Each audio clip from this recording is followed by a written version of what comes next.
this war, the Kremlin never expected to have this much trouble against the Mujahideen. Afghanistan is a tribal society. Tradition demands that its people stand up to any outsiders who set foot on their land. With the honor of their people at stake, they have everything to fight for. No matter how hard the Soviets hit them, they continue to appear out of nowhere, striking back, then vanishing again. But there's one thing even the Mujahideen fear.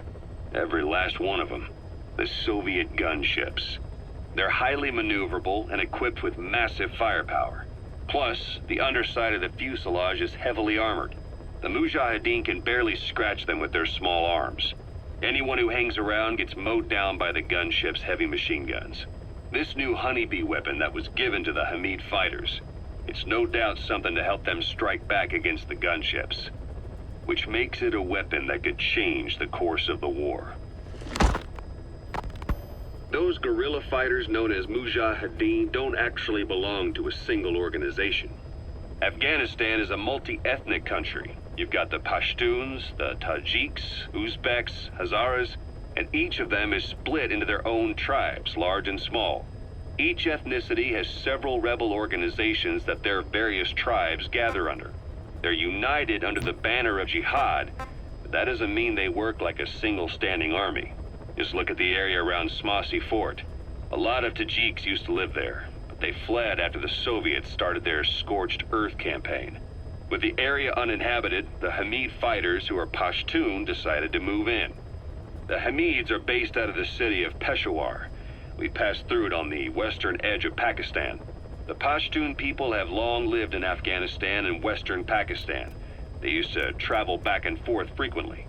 Then Britain went and established the border that still stands today. The Hamid fighters get generous support from the Pakistani government. The government wants to use them to secure influence over Afghanistan. Their liaison with the Hamids is Inter-Services Intelligence, and behind the ISI, you have the CIA. That's probably how the Honeybee ended up in the hands of the Hamid men.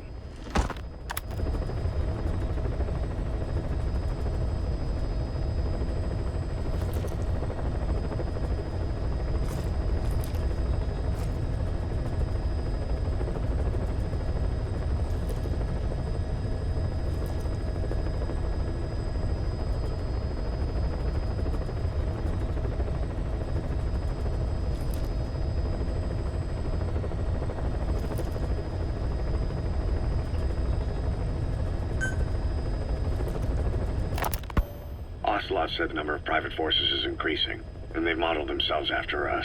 They're a far cry from the likes of us. But why? 9 years ago we made enemies of the world as a nuclear-equipped force, independent of ideology or state. Yes. Sooner or later, the real UN would have stepped in. So why are they giving these PFs free rein? That's our fault, too. What do you mean? What happened 9 years ago was a real problem for a lot of people. An organization as big as ours, with our facilities, was wiped off the map. Not an easy thing to hide. But if our existence came to light, so would the names of our clients. We had contracts all over, east and west, from superpowers to banana republics, the lot. Our clients denied all association with the likes of us. They had to make sure things didn't blow up on them. But at the same time, they missed us. They really missed us. The demand for armies for hire was as strong as ever. The international community turned a blind eye to what happened to us, despite still needing people who could do our jobs. History couldn't afford to lose us. As soon as we were gone, they needed a replacement. So private forces spread everywhere. And they're all just a phone call away. But still. I know. PFs are totally different from what we envisioned. Nation-states, revolutionaries, terrorists, they have a lot of clients. And Cypher is one of them. Cypher stays anonymous, but I know their work when I see it. In the eyes of those clients, the world's PFs are all just expendable pawns. The clients don't have to worry about losing their own men. Nobody knows they're involved, and PFs are cheap. In short, the world is chewing up soldiers and spitting them out. Even some of the old Mother Base's survivors are still working for PFs. Some guys created their own smaller forces. Others were taken on by emerging PFs. Everybody's gone their separate ways. But none of them are living their dream, because they're not fighting with you. Of course, I tried to headhunt as many of them as I could for Diamond Dogs. It was all a waste of time. They said they weren't interested without you to lead them, but now you're back. And everything's gonna change. We'll unite all private forces under you, transcending nations and economies. What is a nation? Just a patch of dirt. The bonds among us will surpass nations, and that's what'll put the world under our control. We'll establish a new kind of country, redefine the very concept of it. Even Cypher will be below us, an extraterritorial federation of military nations. The United States of Force. Once word of Big Boss's return starts traveling, that'll be our true deterrent against Cypher. In other words, no one will dare to come gunning for you. How do you figure? Cypher lacks a large-scale fighting force. PFs are the perfect tool for them. But those PFs revere you, the legendary Big Boss. If Cypher killed you now, they wouldn't take it lying down. Maybe they'd even go looking for revenge, but they definitely wouldn't keep doing Cypher's dirty work, even if it put their lives at stake. That's why it's no longer a benefit to Cypher to get rid of you. The very fact that you're alive is our greatest defense against Cypher. Nice to know. It'll buy us some time while we get back to full strength. Just keep in mind that what I'm saying is generalizing a lot.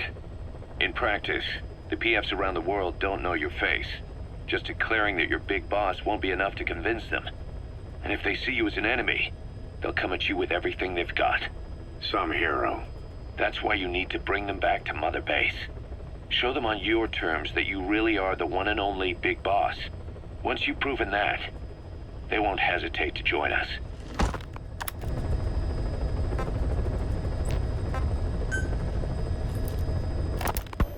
Snake, do you remember Amanda? Yeah, I do. Their revolution was a success. Somoza resigned, and Nicaragua has a new government. Amanda's really working hard for her country to be reborn. Good for them. She says she wishes Chico could be there. That revolution was the dream.